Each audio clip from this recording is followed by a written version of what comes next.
Okay, so hello everyone, welcome in agri coaching classes. I am Siddharth Soni. स्वागत है आप सभी का आज के इस नए वीडियो में। आज के इस वीडियो का टॉपिक आप लोगों को थंबनेल में देखते ही पता चल गया होगा, और उसी टॉपिक पे आज हम बहुत ज़्यादा ब्रीफ डिस्कशन करने वाले हैं, है ना, और सारी चीज़ों को वन बाय वन तरीके से समझने वाले हैं। तो first of all happy Diwali for the all students जो भी वीडियो देख रहा है, क्योंकि दिवाली के एक दिन पहले मैं ये वीडियो डाल रहा हूँ जिससे कि अवेयरनेस बना रहे कि आपका गेट एग्ज़ाम भी कुछ दिनों बाद है। ठीक है, तो उसी पे आज डिस्कस करते हैं और वन बाय वन चीज़ों को समझेंगे। तो जो आज का टॉपिक है ये मोस्टली स्टूडेंट्स के दिमाग में अभी चल रहा है। ओके, मोस्टली जितने भी स्टूडेंट्स हैं सभी के दिमाग में सिर्फ यही क्वेश्चन दौड़ रहा है कि कैसे कैसे कैसे। तो आज पूरा मैं उसका आंसर देने वाला हूँ और किस तरीके से जो है पॉसिबल है चीज़ें, उन सभी चीज़ों को मैं आज बताने वाला हूँ। ओके, तो स्टार्ट करते हैं फ्रॉम द वीडियो। ओके, और वन चीज़ कि जो भी स्टूडेंट्स आपके बैचमेट्स हो या कोई भी स्टूडेंट्स हो, है ना, जो कि प्रिपरेशन कर रहे हैं फॉर द गेट एग्जामिनेशन, उन सभी के साथ इस वीडियो को आपको बस एक बार क्या करना है, शेयर करना है। क्या करना है? शेयर करना है। क्योंकि ये चीज़ आज तक मैंने कभी यूट्यूब में क्लास लिया तो मैंने आज तक ये चीज़ नहीं बोला कि शेयर करिए, ये करिए, but this video is beneficial for the all student. जिन बच्चों जो भी बच्चे प्रिपरेशन कर रहे हैं उनके सभी के साथ आपको शेयर ज़रूर करना है, क्योंकि कोई भी इसमें कोई आपका कोई कॉस्ट नहीं लग रहा है, कोई चीज़ नहीं लग रही, बस शेयर करना है। क्योंकि everyone know the strategy and road map that how to clear the GATE examination in 3 months. Okay, वो चीज़ सभी को पता होना चाहिए। दूसरी चीज़, जो भी नए बच्चे हैं वो अभी सब्सक्राइब कर लेंगे चैनल को। वो सारी चीज़ें मैं आज पहले इसलिए बोल रहा हूँ क्योंकि अभी जैसे जैसे आप वीडियो में आगे बढ़ेंगे वैसे वैसे आपको बहुत सारी चीज़ें आज के इस वीडियो में पता चलती जाएगी। तो स्टार्ट करते हैं बेसिक्स से। तो मोस्ट ऑफ द स्टूडेंट्स का जो क्वेश्चन है दैट इज़ इसको थोड़ा बड़े अक्षर में लिखेंगे क्योंकि हमारा आज का मेन टॉपिक होने वाला है। क्या होने वाला है? मेन टॉपिक होने वाला है that how to crack GATE AG 2025 exam in 3 months. Okay, और सभी स्टूडेंट्स के मन में ये ख्याल दौड़ रहे हैं। जितने भी स्टूडेंट्स हमारे यहाँ एग्री में ज्वाइन है, सभी स्टूडेंट्स आस्क कर पूछते हैं कि सर पॉसिबल है, कैसे है, किस तरीके से we can crack the examination. ये क्वेश्चन एवरी स्टूडेंट जो भी प्रिपरेशन कर रहा है सभी के दिमाग में ये क्वेश्चन आज के दिन में दौड़ रहा है। ठीक है, और ब्रीफ में डिस्कस करने वाला हूँ इस वीडियो में कि किस तरीके से कि हाँ पॉसिबल है या नहीं है, तो उन चीज़ों के बारे में बात करते हैं। तो फर्स्ट क्वेश्चन का आंसर मैं देता हूँ कि भाई पॉसिबल है या नहीं है ना, कि ये चीज़ पॉसिबल है या नहीं है। अगर है तो कैसे और नहीं है तो कैसे। तो फर्स्ट थिंग कि 3 महीने में अगर आप चाहते हैं कि गेट एग्रीकल्चर इंजीनियरिंग एग्जामिनेशन को क्रैक करना, तो it is a possible thing. Okay, ये आपके लिए पॉसिबल है कि आप क्रैक कर सकते हो। और मेरी स्टूडेंट्स जो भी अभी तक आपके एग्रीकल्चर इंजीनियरिंग से जिन्होंने ग्रेजुएशन किया है और जिन्होंने प्रिपरेशन किया है, तो अवेयरनेस जो होती है इस एग्ज़ाम को लेकर के, जो अवेयरनेस होती है after the filling of application form जब आप फिल करते हैं उसी के बाद में क्या होती है, आपकी अवेयरनेस होती है ना। तो आपने अभी एप्लीकेशन फॉर्म फिल कर दिया है, उसके बाद में अवेयर हो जाते हैं। मैक्सिमम स्टूडेंट होते हैं, हर साल ये क्या होता है, हर साल का यही बात होती है चीज़ें कि हर साल ऐसा ही होता है कि मैक्सिमम स्टूडेंट अवेयर होते हैं after filling the application form. और इस चीज़ में जब वो उनको अगर एग्जामिनेशन के लिए वो सीरियस है अगर वो एम्बिशियस है, क्या है, एम्बिशियस है, इस एग्जामिनेशन को लेकर के वो क्या है, अवेयर है ना। दूसरी चीज़ मोटिवेट है, और थर्ड ये आपका क्या होना चाहिए, एम होना चाहिए। ये क्या होना चाहिए, थर्ड चीज़ की एम होना चाहिए कि मेरे को करना है। अगर जिन भी स्टूडेंट्स के अंदर वो एम्बिशियस है, अवेयर है उस चीज़ को लेके, उस एग्जामिनेशन को लेके मोटिवेट है, और जिसके अंदर उस तरीके का एम है कि हाँ भाई मुझे करना है, ये क्या है, गोल है, तो they can crack easily the examination. But कैसे? तो with the proper discipline, with the proper time management,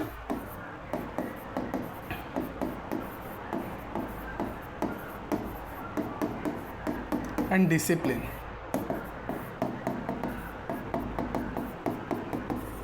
we can crack the examination in 3 months. Point समझिएगा कि मैंने बोला we. Okay, not you. So हम लोग कर सकते हैं कैसे। अब आज का ये जो वीडियो होने वाला है ये बहुत ज़्यादा डिटेल्ड वीडियो होगा, बिकॉज इसमें मैं कंप्लीट रोड मैप बताऊंगा। इसमें मैं आधा अधूरा नहीं छोड़ रहा हूँ कि भाई यहाँ से आप लोग को खुद कर लीजिए बस मैंने इतनी चीज़, नहीं, कैसे करना है, किस तरीके से करना है, पूरी स्टडी प्लान बनाएंगे, किस तरीके से सारी चीज़ों को कवर करना है, कौन कौन से टॉपिक्स को कवर करना है, क्या क्या चीज़ें कवर करना है ना, कौन कौन से सोर्सेज का यूज़ करना है, क्या क्या सारी चीज़ों का यूज़ करना है इन द प्रिपरेशन, है ना, फार्मूला शीट कैसे बनाना है, वो सारी चीज़ों को आज के इस लेक्चर में यहाँ पर मैं डिस्कस करवाऊँगा। ठीक है, बस आपको क्या करना है, पेन और कॉपी लेकर के बैठ जाना है और इसको जितने भी पॉइंट्स हैं यहाँ मैं डिस्कस करूँगा उन सभी को लिखना है। ओके, तो ये था हमारा एक ओवरव्यू कि आज की इस वीडियो में हम लोग क्या क्या चीज़ों के बारे में डिस्कस करने वाले हैं। ओके, तो अब स्टार्ट करते हैं वीडियो को। तो पहला जो क्वेश्चन था आपका, दैट इज़ उसी क्वेश्चन को दोबारा लेते हैं और इस पर बात करते हैं कि GATE AG 2025 exam in 3 months। Green background में कोई चेंजेस है या कुछ प्रॉब्लम आ रही है दिखने में? क्योंकि आज मैं सोचा थोड़ा सा कुछ नया करा जाए। हाँ, यहाँ लग तो रहा है मुझे वीडियो में थोड़ा प्रॉब्लम है, तो चलिए बैकग्राउंड हम लोग चेंज कर रहे थे, बैकग्राउंड को हम लोग कर रहे थे वाइट, ऐसा कोई दिक्कत नहीं है इसमें, तो बैकग्राउंड को हम लोग वाइट कर देते हैं तो शायद इसमें चीज़ें, हाँ चलिए, तो ये मैंने वाइट कर दिया। तो GATE AG 2025 examination in 3 months कैसे क्रैक किया जाता है, तो इसमें बेटा कुछ स्टेप्स आप सभी को फॉलो करना होगा, कुछ स्टेप्स और कुछ गाइडलाइंस को आपको फॉलो करना पड़ेगा। डिसिप्लिन के साथ में आपको कुछ स्टेप्स का ध्यान रखना है ना, विद प्रॉपर टाइम मैनेजमेंट के साथ भी आपको जो है टाइम चीज़ों का ध्यान रखना है। तो कैसे sir step by step discuss कराइए सर। तो चलिए फर्स्ट स्टेप बात करते हैं। तो इसमें सबसे पहला स्टेप होता है एग्जामिनेशन को क्रैक करने के लिए, जो भी बिगिनर्स स्टूडेंट है जिन्होंने अभी कोर्स ज्वाइन किया है, ओके, उनके लिए स्पेशली है जिन्होंने भी अभी तक ज्वाइन किया है उनके लिए स्पेशली है। हाँ, जो बच्चे कोर्स तो ज्वाइन कर लिए लेकिन जिन्होंने अभी तक एक्चुअल प्रिपरेशन स्टार्ट नहीं किया उन सभी स्टूडेंट के लिए, जो बच्चे कॉलेज में हैं उन सभी, और वो अभी एप्लीकेशन फॉर्म फिल किए मैक्सिमम स्टूडेंट और वो डरे हुए हैं कि भाई 3 महीने में कैसे होगा, तो उन सभी के लिए भी है कि होगा कैसे होने वाला है, उन सभी चीज़ों को यहाँ पर सबसे पहला जो स्टेप होता है किसी भी एग्ज़ाम को क्रैक करने का, that understand the GATE agriculture engineering exam and syllabus. किसी भी जब एग्ज़ाम की आप तैयारी करते हैं तो उसका एग्ज़ाम पैटर्न है ना, उस एग्ज़ाम का एग्ज़ाम पैटर्न और उसका जो सिलेबस है उसको हमको क्या करना है, अंडरस्टैंड करना है ना, उसकी हमको सबसे पहले समझ होनी चाहिए। और जो पहली स्टेप है, अगर आप 3 महीने में भी क्रैक करना चाहते हैं तो सबसे पहला पॉइंट आपको यही करना पड़ेगा कि आपको सबसे पहले क्या समझना पड़ेगा, अंडरस्टैंड करना पड़ेगा भाई सिलेबस क्या है, गेट एग्ज़ाम का पैटर्न क्या होता है और सिलेबस क्या होता है। तो यहाँ पर मैं डिस्कस करा रहा हूँ, उसके लिए भी आप लोग को कोई वो चीज़ें करने की ज़रूरत नहीं है, मेहनत करने की ज़रूरत नहीं। तो इसमें बात करें स्टेप 1 में, तो एग्ज़ाम पैटर्न की बात करें तो देखिए गेट एग्जामिनेशन आपका होता है बेटा, टोटल मार्क्स की बात करें तो गेट एग्ज़ाम जो है आपका 100 मार्क्स का होता है। कितने मार्क्स का होता है? 100 मार्क्स का होता है। और पास होने के लिए आपको केवल, अगर आप ओबीसी के स्टूडेंट है ना, अगर आप ओबीसी से हैं तो आपको 27+ मार्क्स अगर आप ला लेते हैं तो गेट एग्ज़ाम में पास हो जाएंगे। Okay, you can crack the examination with the 27 marks. अगर आप ST SC या कोई बैकवर्ड क्लास से हैं तो इसमें आपको 25 मार्क्स अगर इसके ज़्यादा हैं तो आप लोग इजीली क्रैक कर सकते हैं। बस इतना सा मार्क्स चाहिए आपको गेट क्रैक करने में। और इसमें भी रैंकिंग बनती है, जब रैंक आते हैं तो रैंक के अकॉर्डिंग कॉलेजेस होते हैं, तो कॉलेज के लिए आपको रैंक की भी ज़रूरत पड़ती है, तो इसके लिए आपको 100 मार्क्स का पेपर होगा, है ना। इसमें क्वेश्चंस की बात करें तो 65 क्वेश्चंस इसमें पूछे जाते हैं, जिसमें ये टोटल 100 मार्क्स का पैटर्न होता है।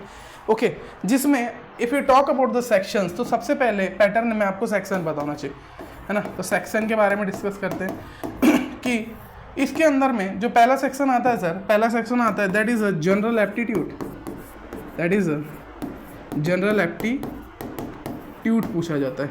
ओके, तो जनरल एप्टीट्यूड की अगर बात करें तो 15 मार्क्स का आपका क्या पूछा जा रहा है, जनरल एप्टीट्यूड पूछा जाता है इसमें। ओके, तो यहाँ पर total number of general aptitude that is 15 marks, यानी आपका यहाँ पर 15 मार्क्स का क्या पूछा जाए, जनरल एप्टीट्यूड, है ना। अब इस 100 मार्क्स में मैं बताऊँगा कि किससे क्रैक करा जाएगा, सिर्फ क्रैक कैसे करना है इसी पे डिस्कशन करते हैं। ओके, तो यहाँ पर 15 मार्क्स का आपका जनरल एप्टीट्यूड आता है इस एग्जामिनेशन में। जो भी बिगिनर स्टूडेंट है, जो भी जिनको पता है ये सारी चीज़ें वो थोड़ा स्किप करके आगे की वीडियो देख सकते हैं, ठीक है। फर्स्ट इंस्ट्रक्शन ये भी है स्टूडेंट, जिनको नहीं पता, जो कि बेसिक से स्टार्ट करना चाहते हैं, बिल्कुल बेसिक लेवल से स्टार्ट कर रहे हैं चीज़ों को, उन सभी के लिए मैं बता रहा हूँ। जो 3 महीने में अभी सिर्फ स्टार्ट कर रहे हैं जीरो से, उन सभी को पता होना चाहिए। तो यहाँ लिखा हुआ मैंने एग्जाम पैटर्न और सिलेबस। तो टोटल इसमें 100 मार्क्स का पेपर आता है, क्वेश्चन 65 होते हैं। सेक्शन की बात करें तो जनरल एप्टीट्यूड 15 नंबर का पूछा जाता है। दूसरे नंबर में अगर बात करें, दूसरे सेक्शन की बात करें तो आती है इसमें बारी मैथमेटिक्स एंड न्यूमेरिकल एबिलिटी की। कौन सा? मैथमेटिक्स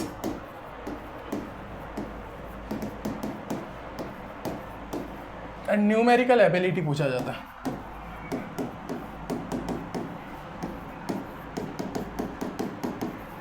ये आपका फिर 15 मार्क्स का ये पूछा जाता है। ओके, 15 मार्क्स का ये पूछा जाता है। तो यहाँ पर देखिए 15 मार्क्स प्लस 15 मार्क्स कितना हो गया? ये आपका टोटल नंबर्स कितने हो गए? 30 मार्क्स हो गए। पास होने के लिए कितने चाहिए पता? तो मैथमेटिक्स सर अगर आप जनरल एप्टीट्यूड भी कर लेते हैं तो you can easily, but higher risk है तो और इसमें समझते हैं। जो थर्ड पोर्शन इसमें आता है that is a core subject. Core subjects के क्वेश्चंस आते हैं, जो कि कोर सब्जेक्ट में आपके एजी इंजीनियरिंग हो जाते हैं ना, जो एजी इंजीनियरिंग के जो सब्जेक्ट्स हैं वो पूछे जाते हैं। जैसे कि इसकी अगर मैं बात करूँ तो इसमें 70 मार्क्स का आपका क्या पूछा जाता है?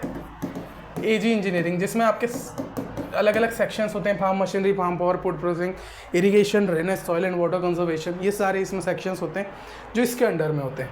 तो यहाँ पर ये इस तरीके से मार्क डिस्ट्रीब्यूट है, 70 ये, 15 ये, उसके बाद 15 वो वाले।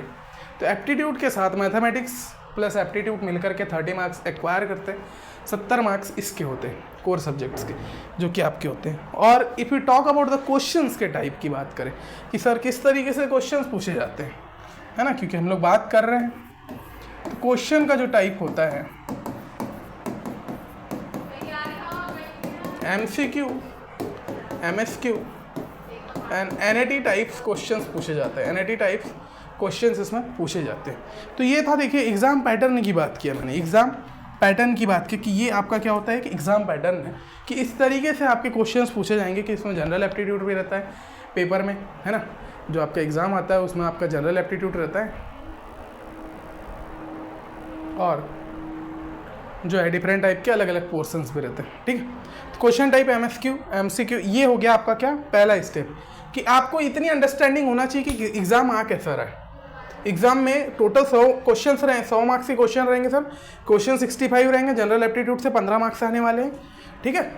दूसरी चीज़ मैथमेटिक्स और न्यूमेरिकल एबिलिटी से 15 मार्क्स आने वाले हैं, कोर सब्जेक्ट से 70 मार्क्स आने वाले हैं, और क्वेश्चन टाइप MCQ और NATs आपका पूछा जाता है, ठीक है। MCQ मतलब कि 4 ऑप्शन दिए हैं, MSQ मतलब इसमें भी 4 ऑप्शन, NATs जो क्वेश्चन होते हैं इसमें क्या होता है, बस क्वेश्चन दिया रहता है, आपको एवेलुएट कर करके आपको वहाँ पर आंसर लाना होता है। तो ये सारी चीज़ें होती है। मैंने क्या किसकी बात की? एग्ज़ाम पैटर्न की बात की, एग्ज़ाम पैटर्न की। अब सिलेबस की बात करता हूँ। अब मैं बात कर रहा हूँ किसकी? सिलेबस की।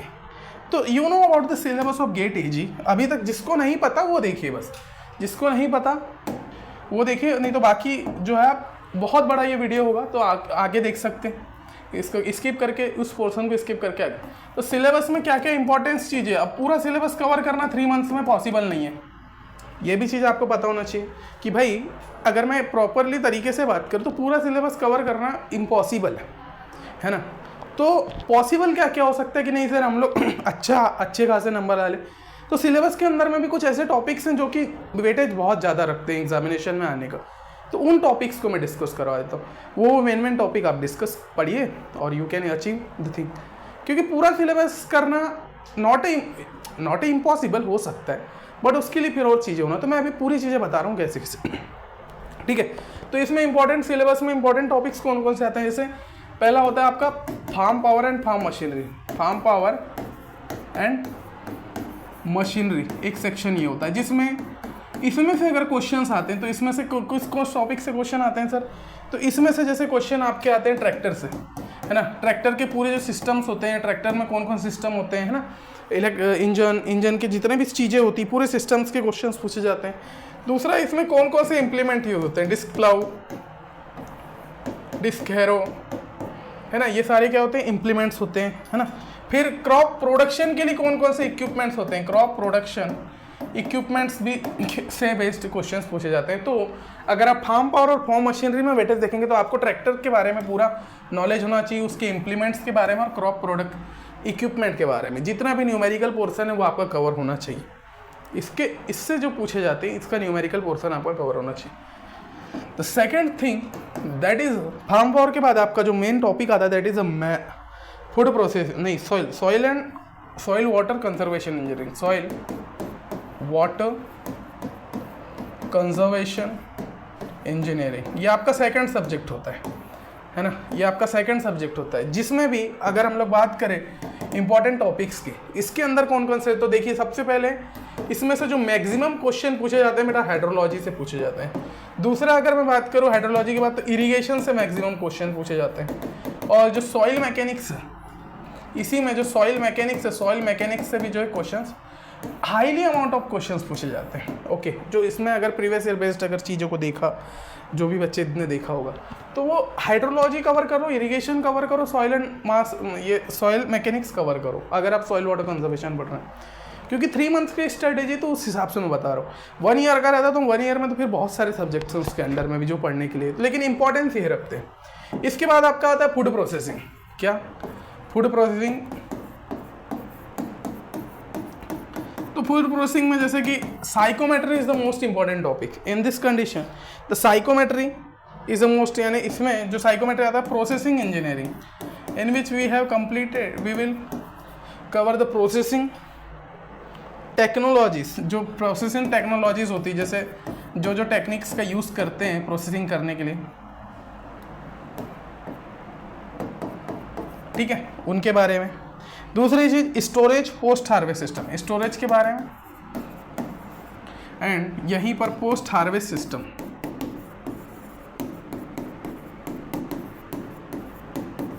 ओके, ये बहुत ज़्यादा इंपॉर्टेंट है। तो देखिए फार्म पावर फार्म मशीनरी से आपको ट्रैक्टर के बारे में कवर करना है, इम्प्लीमेंट्स के बारे में, पोस्ट हार्वेस्ट सिस्टम के बारे में यहाँ से कवर करना है। तो फूड प्रोसेसिंग में ये आपका इंपॉर्टेंट सेक्शन है। इंपॉर्टेंट बात कर रहा हूँ, तो फूड प्रोसेसिंग का इंपॉर्टेंट सेक्शन है ना। तो processing technologies, storage and post harvest system is the important thing. और यहाँ से जो टॉपिक्स आते हैं उनको मैं बताऊंगा आगे जाके, है ना। तो ये 3 सब्जेक्ट आपके कवर हो गए। ये एग्रीकल्चर के कोर सब्जेक्ट्स की बात कर रहे हैं अभी हम लोग। ये सारे क्या हैं? कोर सब्जेक्ट, जो 70 नंबर आपके एक्वायर करेंगे। फिर आता है आपका डेयरी एंड फूड, जो 4th आता है आपका डेयरी एंड फूड का जो सेक्शन। इसमें सबसे ज़्यादा इंपॉर्टेंट टॉपिक आपका है ड्राइंग, है ना, सॉरी रेफ्रिजरेशन और डेयरी इक्विपमेंट, ये इसमें नहीं आता। तो इसमें आता है रेफ्रिजरेशन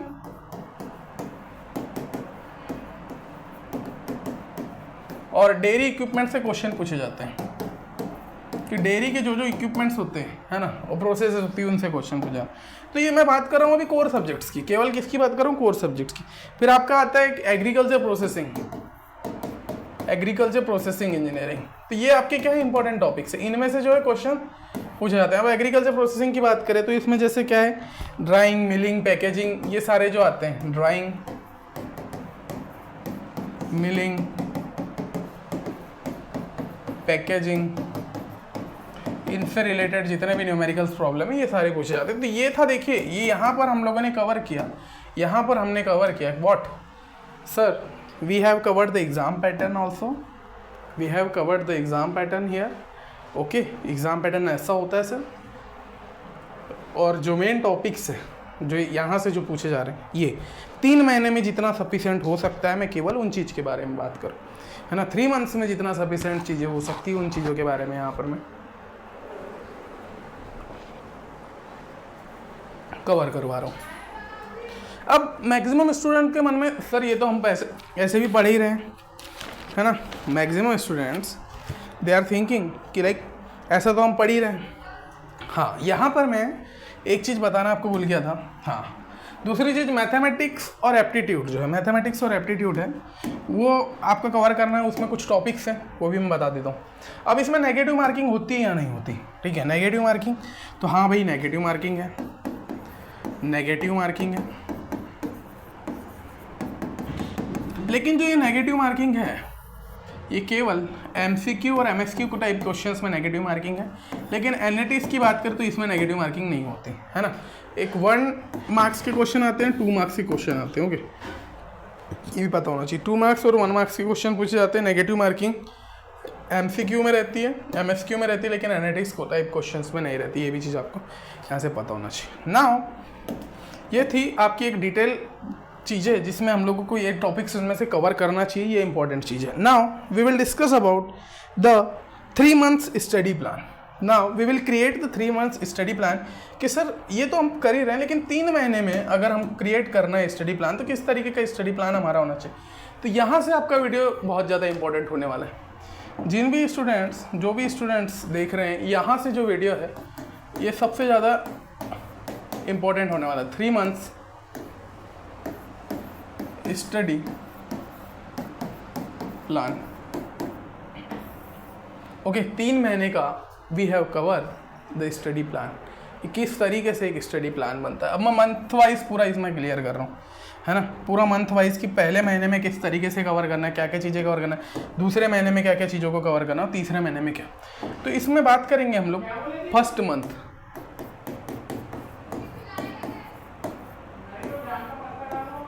फर्स्ट मंथ की बात करते हैं। फर्स्ट मंथ अभी कौन सा चलने वाला है, इन नवंबर, ठीक है, नवंबर मान लेते हैं जो पहला महीना, क्योंकि अब 3 महीने बचे, नवंबर, दिसंबर, जनवरी। फरवरी को मैं गिनता नहीं हूँ, और जो दिवाली में जो दिन जाने वाले हैं वो फरवरी के हम लोग 4 दिन सामने के लेंगे, 1 तारीख से लेकर 4 तारीख तक, क्योंकि अभी दिवाली में आपके 3-4 तारीख तक तो वैसे भी चीज़ें होगी, ठीक है।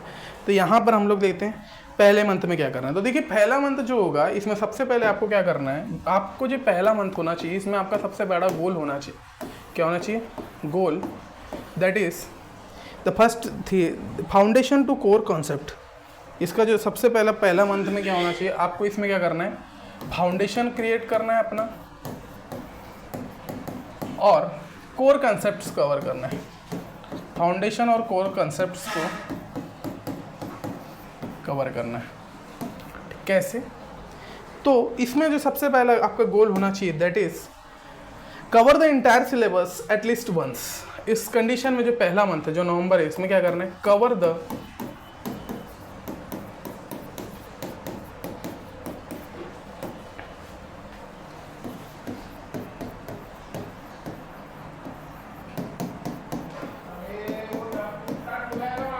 यानी कि इस कंडीशन में आपको कम से कम एक बार आपको क्या करना है, कंप्लीट सिलेबस जो भी गेट IG का सिलेबस है उसको क्या करना है, कवर करने की कोशिश करना है।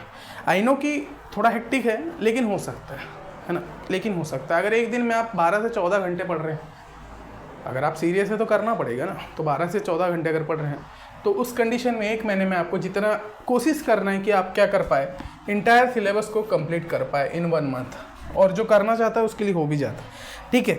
जिसमें किन एरियाज़ में फोकस करना है, तो इस कंडीशन में जो आपके फोकस एरियाज़ होंगे वो कौन कौन से होने वाले, तो इनके ऊपर बात करते हैं।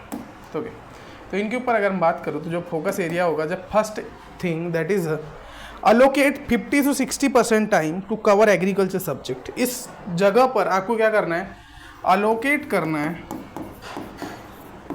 आपका जितना भी स्टडी का जो टाइम रहता है उसका 50 to 60% जो टाइम है ना, जो भी आपका स्टडी का टाइम है नवंबर में, उसका 50 से 60% पर डे का जो क्या करना है, एग्रीकल्चर सब्जेक्ट्स को देना है, एग्रीकल्चर कोर सब्जेक्ट्स को इसमें देना है। ओके, कोर सब्जेक्ट्स को इसमें देना है, पहला पॉइंट है। दूसरा पॉइंट, जैसे 50 से 60% आपने यहाँ दिया, तो दूसरा क्या करना है, 20 से 30% ऑफ द टाइम आपको क्या करना है, जनरल एप्टीट्यूड को देना है, एंड 20 to 30% ऑफ टाइम आपको GS या जनरल एप्टीट्यूड को देना है, ठीक है। तो यहाँ पर सबसे पहले आपका जो नवंबर है उसमें एग्रीकल्चर सब्जेक्ट्स को आपको क्या करना है, दिन का 50 से 60% टाइम दे दो, 20 से 30% टाइम इसमें जनरल एप्टीट्यूड को देना है, और जो बचा हुआ द रेस्ट टाइम, ओके, जो बचा हुआ समय है उसमें आपको क्या करना है, मैथ्स कवर करना है, मैथमेटिक्स जो है, इंजीनियरिंग मैथमेटिक्स को इसमें कवर करना है। ठीक है, इंजीनियरिंग मैथमेटिक्स को करना। तो ये जो पहले मंथ में आपको इस तरीके से चीज़ों को कवर करने की कोशिश करना है कि सबसे पहले कि इस कंडीशन में आपका जो सिलेबस है सर, इंटायर सिलेबस इसमें कंप्लीट हो जाए, ऐसी आपको कोशिश करना है। ठीक है, कि आपका इन कंडीशन में जो है आपका जो इंटायर सिलेबस है वो कंप्लीट हो जाए, ऐसी आपको क्या करना है, कोशिश करना है। दूसरी चीज़ 20 से 30% ऑफ द टाइम आपका जनरल एप्टीट्यूड को देना है, और थर्ड इसमें क्या करना है, रेस्ट ऑफ द आपका जो बचा हुआ टाइम है वो आपको इंजीनियरिंग मैथमेटिक्स को कवर करने में लगाना है। अब देखिए आपके 4 सेक्शन होते हैं। अगर मैं डेली की बात करूँ, एक दिन में आपके 3 से 4 सेक्शन होते हैं। ठीक है, you know about that the thing कि हाँ सर, अब इस कंडीशन में फिर और थोड़ा डीप बताइए सर कि कैसे करें, क्योंकि स्टूडेंट क्या होता है ना, बहुत ज़्यादा हेक्टिक हो जाते हैं, बहुत ज़्यादा प्रेशराइज्ड हो जाते हैं। जैसे जैसे समय पास में आएगा ना, वैसे वैसे प्रेशर बढ़ता जाएगा स्टूडेंट्स के दिमाग में, और ये चीज़ों को मैं और ईजी कर देता हूँ। देखिए, एक दिन में आपके 4 रूटीन होते हैं। अगर रूटीन की बात करें तो मॉर्निंग का सेशन होता है, आफ्टरनून, इवनिंग एंड नाइट। 4 तरीके से आप दिन को डिवाइड कर सकते हैं। ओके, तो divide day in a 4 time. Okay, तो यहाँ पर अगर मैं 4 तरीके से डिवाइड करूँ तो आपका देखिए, सबसे पहले डेली रूटीन की बात करूँ, पहले मंथ की बात करूँ तो पहले मंथ में जो मॉर्निंग का सेशन है ना, पहले मंथ में जो आपके 4 सेक्शंस है, उसमें मॉर्निंग का जो सेशन है, मॉर्निंग में आपको क्या करना है, कोई भी एक कोर सब्जेक्ट को पढ़ना है ना। तो मॉर्निंग के सेशन में आपको 2 से 3 घंटे का समय निकालना है, 2 to 3 hours for core subject, for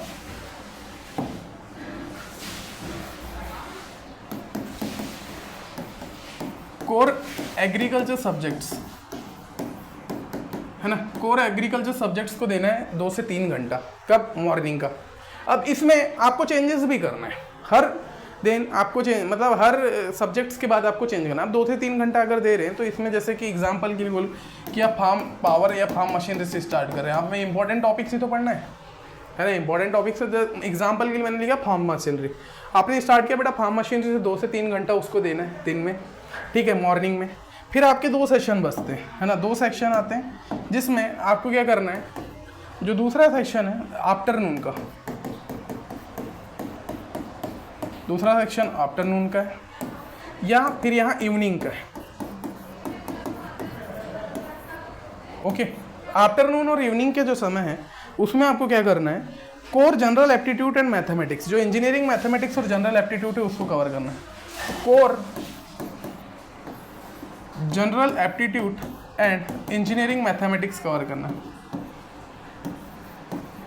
अब ये क्यों सर, मैं इतना ज़्यादा इंपॉर्टेंस क्यों दे रहा हूँ जनरल एप्टीट्यूड? भाई जनरल एप्टीट्यूड और इंजीनियरिंग मैथमेटिक्स से अच्छे से कर लिए ना तो इजीली पास हो जाओगे एग्जामिनेशन।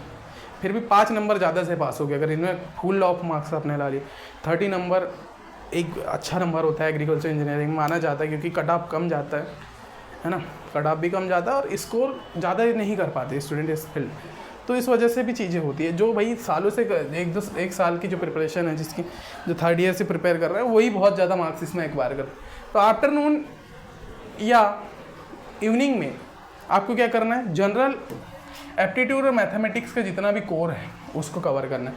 तो आपने इसमें क्या किया, फर्स्ट सेशन में आपने कोर सब्जेक्ट कवर किया फर्स्ट मंथ में, दूसरा कोर जनरल एप्टीट्यूड और मैथमेटिक्स कवर करना है। उसके बाद जो आपका नाइट बचेगा, है ना, उसके बाद जो आपका नाइट का सेशन बचेगा, उसके बाद जो आपका नाइट का सेशन बच रहा है उसमें आपको क्या करना है, revise the what should you study during a day. पूरा जितने भी दिन में आपने स्टडी किया है उसको उसी दिन रिवाइज करिए। क्या करिए, रिवाइज कर लेना है, उसी दिन आपको क्या करना है, रिवाइज करना है। तो ये एक कंप्लीट प्लान रहेगा कि आपका पहले मंथ नवंबर में कोर सब्जेक्ट्स कवर करो मॉर्निंग में, जनरल एप्टीट्यूड और मैथमेटिक्स को बीच में रखो, रिवाइज करो नाइट में, और हर संडे, इसमें जितने भी संडे आ रहे हैं उसमें मॉक लगाओ। तो भाई नवंबर मंथ में आपके कितने 4 संडे आ रहे हैं, तो 4 मॉक इस कंडीशन में आपके होना चाहिए। मॉक टेस्ट हो जाना चाहिए कौन से, फुल लेंथ, है ना, फुल लेंथ मॉक आपको हर हफ्ते में 1 से 2 बार लगाना है। बने नहीं बने लगाना है, बने नहीं बने लगाना है, करके देखो, हो सकती है चीज़ें। ओके, तो ये यहाँ तक आपका ये चीज़ें हो गई कि आपको मॉर्निंग के सेशन में ये करना है, आफ्टरनून में ये, नाइट में ये मॉक टेस्ट आपको लगाना है। तो ये कंप्लीट किसका, ये चीज़ें क्या हो गई, ये चीज़ें क्या हो गई भाई, ये पहले मंथ की बात हो गई, पहले मंथ की। सर हमको नवंबर में ये चीज़ें कवर करना है। अब इसमें सब्जेक्ट बदलना है, जैसे आपका फार्म मशीनरी कंप्लीट हुआ तो फूड में आ जाओ, फूड कंप्लीट हुआ तो इसमें आ जाओ। तो क्योंकि 30 डेज़ का आपको टाइम मिला, 30 डेज़ में you can easily do the thing, करना पड़ेगा, टाइम ज़्यादा लगाओ, करो। लेकिन इस तरीके से आपका प्लान होना चाहिए कि सबसे पहले कोर सब्जेक्ट पे बात करो, जनरल एप्टीट्यूड मैथमेटिक्स पूरा मंथ पर लेके चलना है, उसके बाद रिवाइज करना है इवनिंग में। ये सेशन आपको करते ही जाना है डेली, ये पूरा 1 मंथ तक आपको करना है, मॉक लेना है। और भाई इसके लिए अगर मैं स्टडी मटेरियल की बात करूँ तो ये ICR की साइट्स में जितने भी बुक्स हैं, ICR बुक्स करके आपकी जो साइट बनी हुई है ना, तो वहाँ से आप लोग देख सकते हैं। दूसरी चीज़ PYQ, जो भी गेट AG PYQ उसकी बुक आती है उसको लेना है। गेट AG PYQ इसकी बुक मैं आपको भी दिखाऊंगा, गेट डाइजेस्ट करके इसका नाम आता है, वो बुक को आपको ले लेना है। 2 चीज़ें, और एग्रीयुग के जो भी कोर्सेज जिन बच्चों ने ज्वाइन किया है तो वो इन चीज़ों को ना करते हुए ये चीज़ें भी कर सकते हैं। एग्रीयुग के जितना भी कोर्स है उसको भी आप देख लो मॉर्निंग के सेशन, तो आपका सब्जेक्ट इजीली कवर हो जाएगा, क्योंकि एग्रीयुग में बनी हुई है वो चीज़ें, तो यहाँ पर आपके अवेलेबल है। तो ICR बुक्स आपको फॉलो करना है, PYQs और एग्रीयुग का जो भी कोर्स बना हुआ है, जो मेन कोर्स बना हुआ है ना, जो एप्लीकेशन में जो आपको कोर्स मिला है वहाँ से भी आप इसको पहले मंथ में कवर कर सकते हो। तो उस कंडीशन में जो पहले मंथ में आपका सिलेबस पूरा वंस कंप्लीट हो जाएगा, तो पहले मंथ में पूरा फोकस आपको वहीं करना है ना, कोई क्वेश्चन प्रैक्टिस नहीं, सिलेबस कवर करने पे ध्यान दो। क्वेश्चन बना लो, जितने प्रीवियस आए उतने ही क्वेश्चन बनाओ, प्रैक्टिस करने की कोई जरूरत नहीं, कोई भी चीज़ें कुछ दूसरी मत करो, सिर्फ सिलेबस कवर करने पे फोकस करो, है ना। जैसे कि टॉपिक कवर किए, तो अब हमारे कोर्सेज में क्या है कि हमने क्वेश्चंस करवा दिए गए, तो क्वेश्चन के साथ में एक चीज़ कंप्लीट हो जाएगी। तो क्वेश्चन तो करोगे लेकिन 1 टाइम कर लो,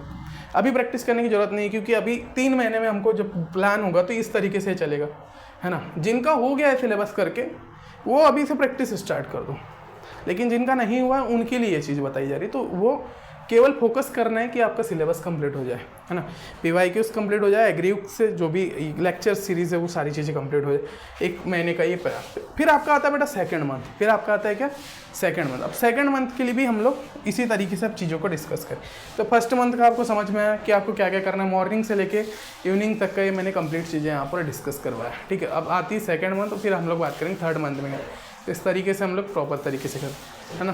तो मॉर्निंग ये इसमें बाद अब हम बात करेंगे सेकंड मंथ।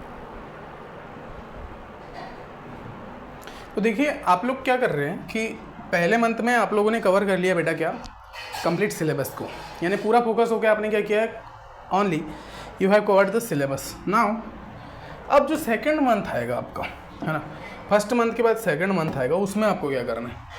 अब क्या बात करेंगे हम सेकंड मंथ में कौन कौन सी चीज़ों को करना है उनकी बातें करेंगे।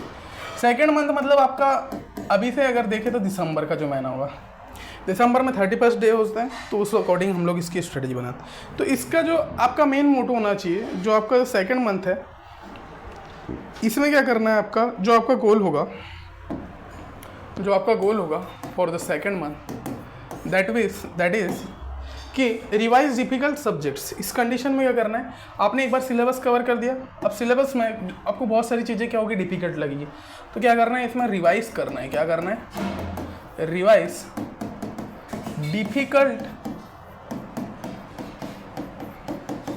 Topics, okay, and complete pending topics. और सबसे पहले रिवाइज करो जो डिफिकल्ट है। अब कुछ ना कुछ तो आपका पेंडिंग बचेगा ही, क्योंकि पूरा हो भी सकता है कई बच्चों को जिनने अच्छे तरीके से किए, लेकिन जिनने विद प्रॉपर कंसिस्टेंसी के साथ नहीं किए तो इनके कुछ टॉपिक्स छूटेंगे। तो यहाँ पर क्या करना है, कंप्लीट जो आपके पेंडिंग टॉपिक्स हैं कंप्लीट करना है। उन पेंडिंग टॉपिक्स को जो आपके बचे हैं कंप्लीट करो, पेंडिंग टॉपिक्स को जो आपके बचे हुए हैं, ठीक है, पेंडिंग टॉपिक्स को कवर करना है। तीसरी चीज़ प्रॉब्लम सॉल्विंग प्रैक्टिस जो है, इसमें जो आपके प्रॉब्लम सॉल्व करना है, प्रॉब्लम सॉल्विंग प्रैक्टिस इस मंथ में आपको स्टार्ट करना है। क्योंकि पहले मंथ में मैंने कहीं पर भी ये चीज़ को जिक्र नहीं किया है कि आपको प्रॉब्लम्स को बना करके देखना है ना, प्रैक्टिस नहीं करना है, बनाना है लेकिन प्रैक्टिस नहीं करना है। प्रैक्टिस का मतलब ये होता है कि आप बार बार उन कॉन्सेप्ट को याद कर रहे हैं, उन चीज़ों को समझ रहे हैं, तो वो प्रैक्टिस होती है। लेकिन अगर एक बार आपने बना करके छोड़ दिया तो you have covered the syllabus only, है ना। पहले महीने में आपने उसको क्या किया है, सिर्फ सिलेबस कवर किया है।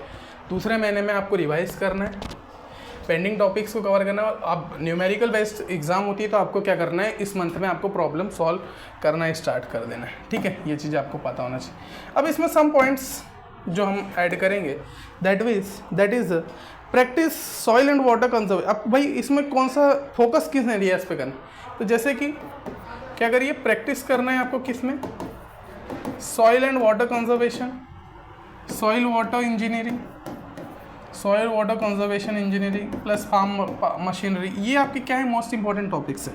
यहाँ से अगर एग्रीकल्चर में क्वेश्चन बहुत ज़्यादा अमाउंट ऑफ क्वेश्चन इसमें से पूछे जाते हैं, तो इस वाले एरिया को कवर करिए। दूसरी चीज़ क्या करिए, स्टार्ट सॉल्विंग PYQs। ओके, क्या करना है, PYQs सॉल्व करना स्टार्ट कर देना। PYQs सॉल्विंग कब से कब तक के सर? तो वैसे भी एग्री क्लासेस अभी 1991 से लेकर के 2024 तक के सभी पेपर्स को सॉल्व करवाने वाले हैं, हम लोग करवाएंगे। और ये आपको भी कवर करना है। किससे करना है? गेट डाइजेस्ट से आप करिए, मैं सॉल्यूशन लेके आऊँगा तैयार, तो आप हमारे एप्लीकेशन पे ज्वाइन होकर हमारे साथ कर सकते हैं, क्योंकि ये चीज़ें अभी हम लोग करवाने वाले हैं। तो ये चीज़ आपके लिए बेनिफिट कि PYQ सॉल्व आपको दिसंबर में करना ही करना है। ओके, फिर फोकस करना है टाइम मैनेजमेंट पे। यहीं से आपको जो है आपका टाइम मैनेजमेंट करना स्टार्ट करना है। क्या करना है? टाइम मैनेजमेंट पे आपको क्या करना है? फोकस करना है, ठीक है। और स्पीड, इसमें सेक्शन वाइज क्वेश्चन सॉल्व करोगे तो उसमें आपको क्या करना है? स्पीड पर ध्यान देना है। तो स्पीड इसमें आपको क्रिएट करना है। तो ये चीज़ों पे आपको फोकस करना है, इन पॉइंट्स पे आपको फोकस। टाइम मैनेजमेंट भी होना चाहिए sir, section wise PYQs cover हो जाना चाहिए 1991 2024 तक के, और सभी इन कोर एरियाज जो जिसमें से ज़्यादा क्वेश्चन पूछे जाते हैं उनका। तो अब एक सब्जेक्ट इसमें फूड प्रोसेसिंग भी कवर करना है। फूड प्रोसेसिंग का भी जो सेक्शन है वो भी आपको इसमें कवर करना है। फूड प्रोसेसिंग भी आपका होना चाहिए, तब आपकी यहाँ पर चीज़ें बनेंगी। तो ये रिवाइज करो भाई, डिफरेंट टॉपिक्स को, पेंडिंग टॉपिक्स को, ये सारी चीज़ें होना चाहिए। अब दिन से रात तक का भी बता दो सर, ये तो आपने बता दी कि ये फोकस पॉइंट होना चाहिए कि ये चीज़ें आपको फोकस करना है ना। तो भाई इसके लिए जैसे अब ये क्वेश्चंस के लिए, तो इसके लिए क्या है, एग्रीयूक का कोर्सेज बने, एग्रीयूक का ऑनलाइन कोर्स जो बना है वहाँ से आप कवर करिए। दूसरी चीज़, एप्लीकेशन में अभी ये वाला जो है पोर्शन अभी हमने स्टार्ट किया है, आप ये यहाँ से कवर करिए। Time management, section wise speed और फूड प्रोसेसिंग आपको वहाँ से कवर करना है। तो ये सारी चीज़ें आपको पता होना चाहिए, ठीक है। अब यहाँ पर रिवाइज तो मैंने बता दिया कि किस तरह डिफिकल्ट। अब रिवीजन की क्या स्ट्रेटजी होना चाहिए? अगर आप रिवीजन कर रहे हैं किस चीज़ का, सेकेंड मंथ की बात कर रहा हूँ अभी मैं, अगर आप रिवीजन कर रहे हैं तो रिवीजन की क्या स्ट्रेटजी होना चाहिए उसकी बात करते हैं। ओके, तो यहाँ पर आपको बात करना है रिवीजन स्ट्रेटजी, रिवीजन स्ट्रेटजी के बारे में।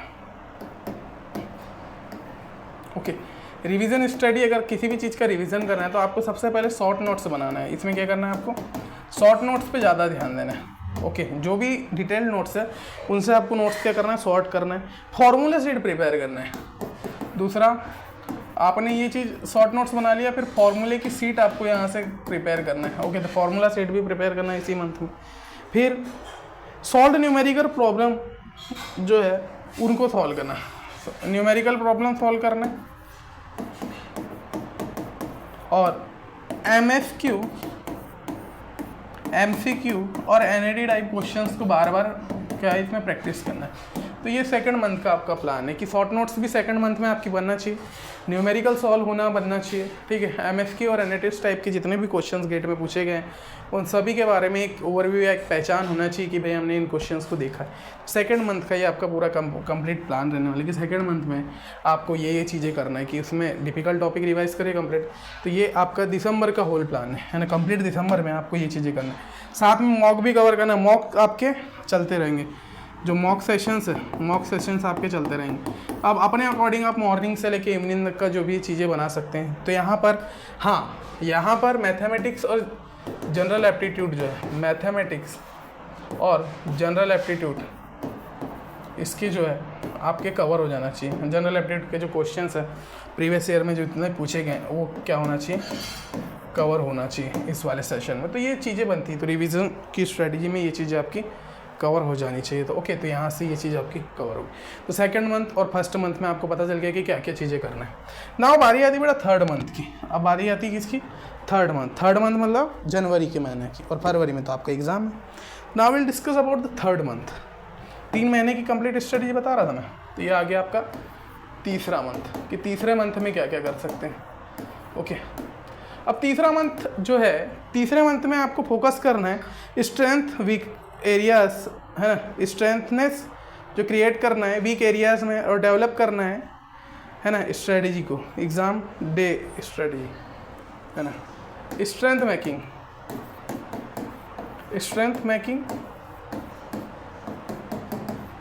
और डेवलपिंग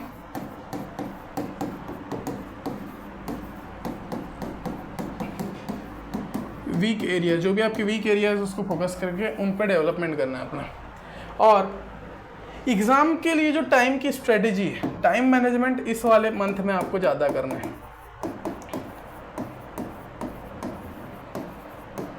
देखिए क्या चीज़ें थी कि पहले मंथ में भैया आपने क्या कर लिया, पहले मंथ में आपने सिलेबस कवर कर लिया।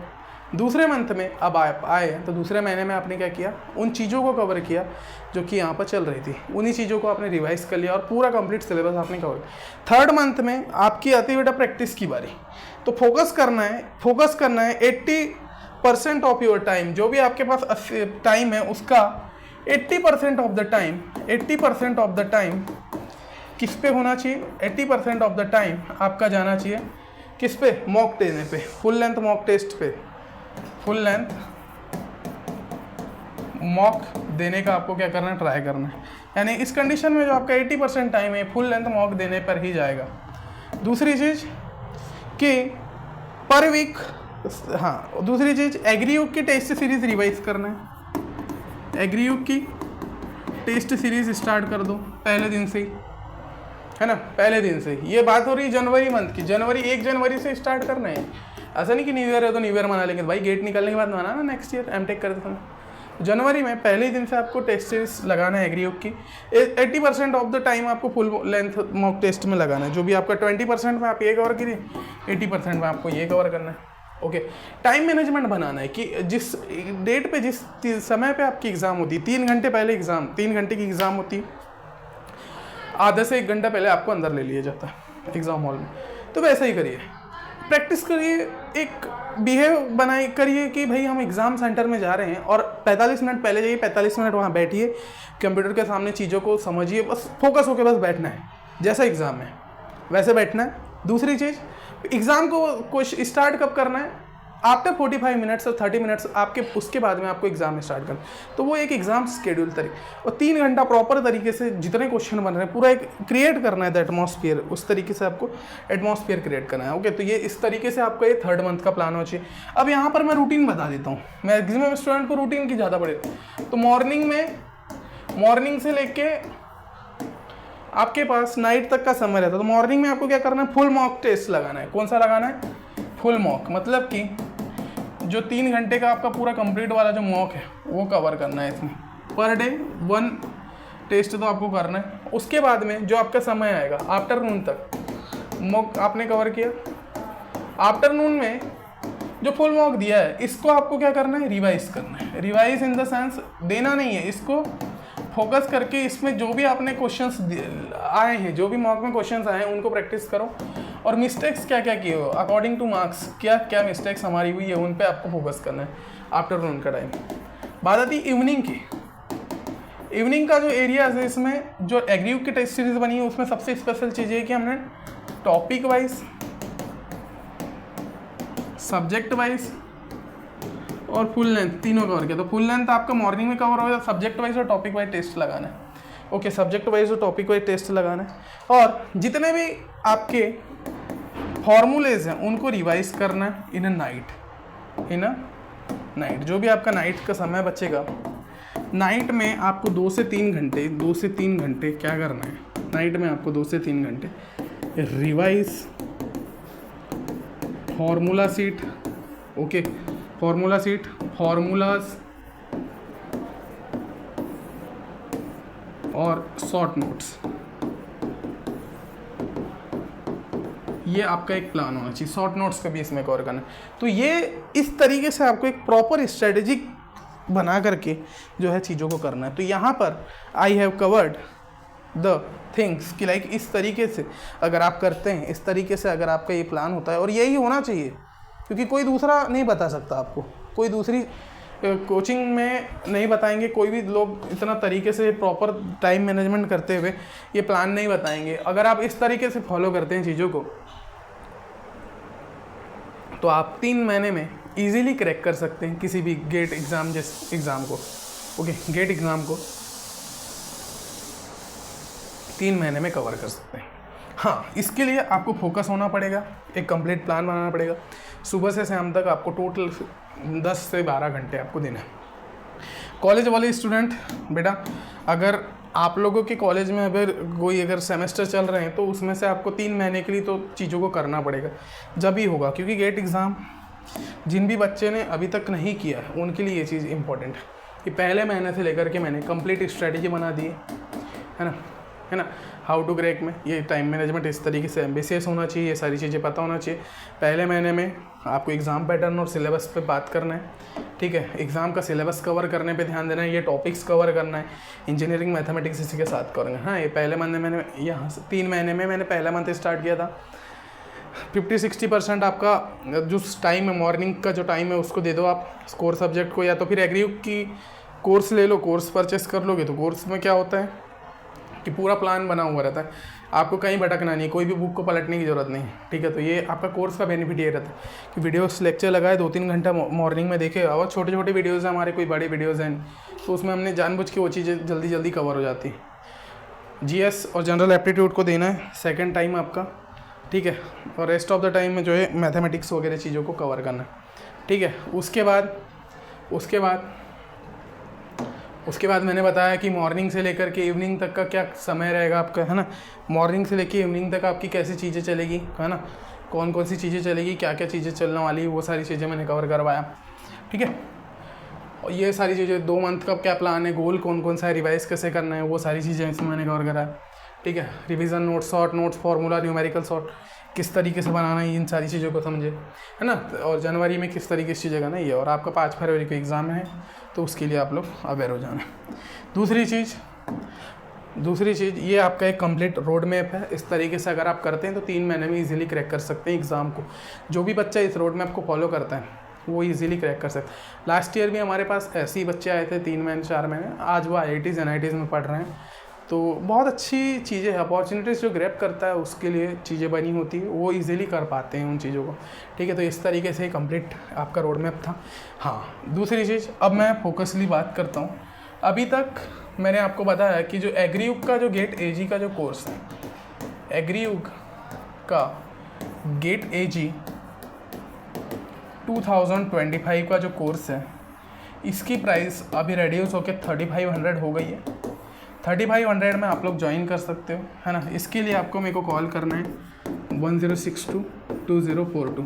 इसमें क्या होगा, बेनिफिट ये होगा कि इसमें नोट्स और PDFs और वीडियो लेक्चर्स के लिए आपको भटकने की ज़रूरत नहीं है। कॉन्सेप्ट क्लियर करिए और चीज़ों को बनाते रहे। तो ये रोड मैप आप फॉलो करिए विद द कोर्स। नहीं हो रहा है तो फिर आपको अभी मैं जो नेक्स्ट वीडियो होगा उसमें जो गेट AG के लिए जो सोर्सेज हैं 3 महीने में कौन कौन से सोर्सेज से कवर कर सकते हैं और कौन कौन सी चीज़ें यूज़ कर सकते हैं, उन सारी चीज़ों को मैं बना दूँगा।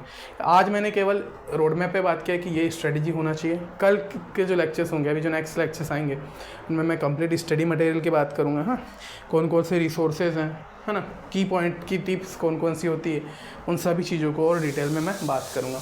और हो सकता है तो मैं वीकली प्लान भी बना के लाऊँगा, मंथ वाइज वीकली प्लान। जैसे कि 1 नवंबर के बाद 1 नवंबर के बाद मैं वो वीकली प्लान ले लूँगा कि पहले हफ्ते में आपको ये चीज़ें कवर करना है सर। तो इस तरीके से आपको कवर करना है। दूसरी चीज़, सब्सक्राइब कर लेना है, ठीक है, क्योंकि अब वीडियोस इसी तरीके से आएंगे। PYQ सेशन अभी स्टार्ट हो जाएगा, है ना। PYQ सेशन स्टार्ट हो जाएगा जैसे ही बच्चे आफ्टर नवंबर हम लोग स्टार्ट करेंगे, क्योंकि दिसंबर से रिवाइज करना स्टार्ट, तो दिसंबर में जैसे आपका प्लान होगा तो वो हम लोग वो चीज़ों को वहाँ से करेंगे।